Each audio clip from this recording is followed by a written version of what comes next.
Hey, what's up? It's Kathy, and I'm back with another process video, and this one is for a guest designer spot over at Make Paper Art, which is an Etsy store run by Amanda Kirby, and she has tons of cute cut files for you to purchase. They are digital files, obviously, that can be used with cutting machines such as Silhouette or Cricut. Those are the major two ones that I am aware of. I have a Silhouette myself. Anyway, so this one is called Funky Floral, and it's really adorable.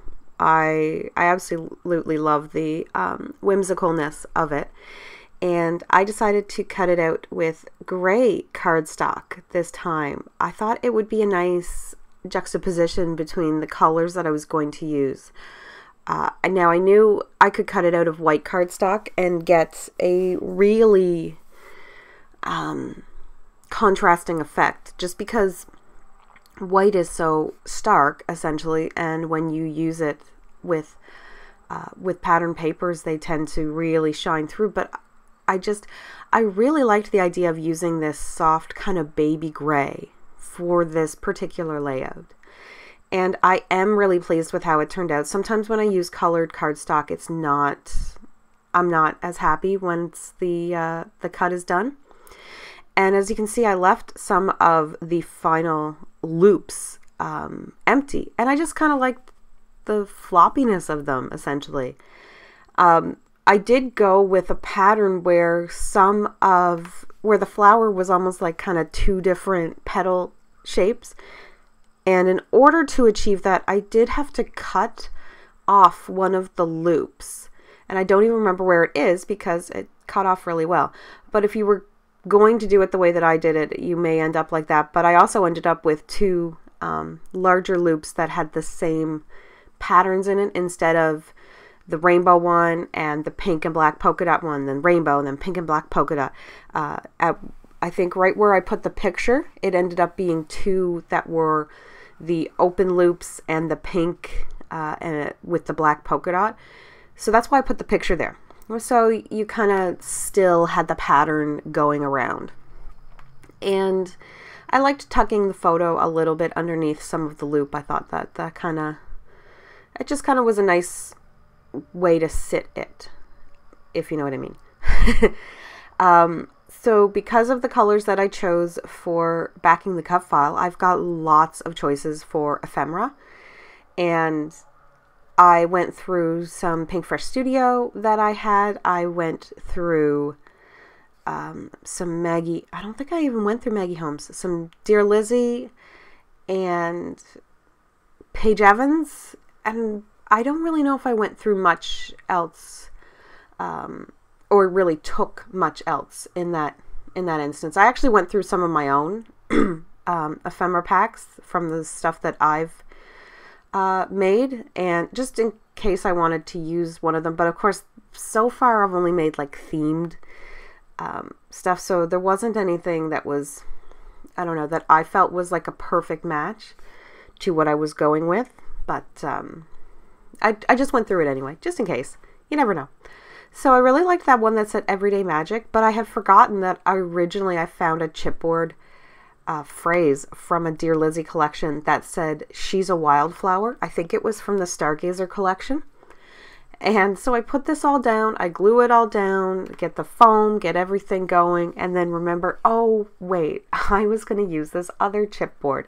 So I tear it all up and everything like that. So I go through the whole mess of making this cute little embellishment cluster right beside the picture with a little kind of tag and that really pretty Dear Lizzy floral. And the reason I really like it is because the outlining is kind of like a teal, so it's really soft in a way, and I really like that the outline, like the line work's all teal and then the outline work is teal as well, so there's not that big white line around it, which is just kind of different for it's, I mean, it's not like completely different and oh my gosh, it's so, you know, amazingly never done before, but I just kind of liked the look of it right there. And I'm just going to let you guys know that I have my window open. So there's a lot of like bug sounds and things like that going on outside. So I do apologize if you hear a bunch of that. It's still summer, so it's still kind of hot to close my window even early in the morning. So anyway, now I'm swallowing. So there's that She's a Wildflower. And I mean, I thought that was like a perfect combination with this big floral that I'm working with. And then I loved some of the little floral stickers from that same Dear Lizzy collection. I think it's called Stay Colorful or something like that. Oh, it's right here in front of me. It is called Stay Colorful. I had it right. Haha. You may notice from my all my voiceovers that I don't plan ahead that much when I'm doing my voiceovers. I really try to not necessarily wing it, but when I go with ideas that are right off the top of my head and talking points right off the top of my head, I find it's much more organic than if I scripted everything out, because you're really getting a feel for my thought process, but also kind of my personality in a way, because you're kind of getting an idea of just how random I am. And I will literally be talking about one thing and something else will pop into my head and I will just have to go off on a tangent and talk about that. And now my nose is kind of running. I have allergies in the morning, so I'm just a little bit stuffed up. That snail and that bunny, they are from Paige Evans. That Good Times Ahead little not banner, but almost looks like a medal or a ribbon kind of thing that you would like win, is the Dear Lizzy Stay Colorful. Same with the floral sticker and the butterfly stickers. So these are all combining really well because they all have similar colors, even though they're from different collections. They are really coming together cohesively.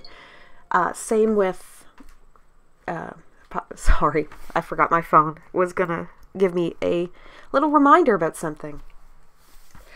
All the papers are from different companies. They are from different time periods, like the past couple of years. One of them's an older Basic Gray. Some of them are Maggie Holmes, Dear Lizzy. I don't know, Pink Paisley. I'm trying to think of some others. There might be like a We Are Memory Keepers in there, that type thing, but they all have a similar color scheme, or the colors match really well, like maybe they're complementary colors, that type of thing. So they just all end up working.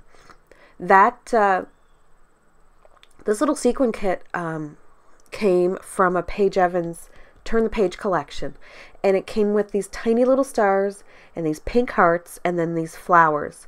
And I'm not sure what part of me did not realize when I opened up the flowers that the leaves, like the petals, the flower itself and the leaves are separate. And I don't know why. I thought they were like hooked together. So I thought I was going to have these cute little like flower sequins where it was all hooked together. But that wasn't the case. But this was fine. I just wanted something besides ink splatters around it. And this was really subtle but pretty, and it got me to use some of these up. Now, for some of them, they are so small that I will probably keep them and use them as like shaker pocket sequins because they are really tiny. But in this case, I just kind of liked gluing them around randomly, putting some petals, putting some leaves and stuff like that around them. So really happy with how that. I do end up using some ink splatters as well, and it took me a while to decide what color ink splatters, and in the end I went with a Mr. Huey's that I just got. I've never owned a Mr. Huey's before, and it's really dark, and I was trying to mimic the black polka dots on that pink paper. I just thought that was a really cool addition.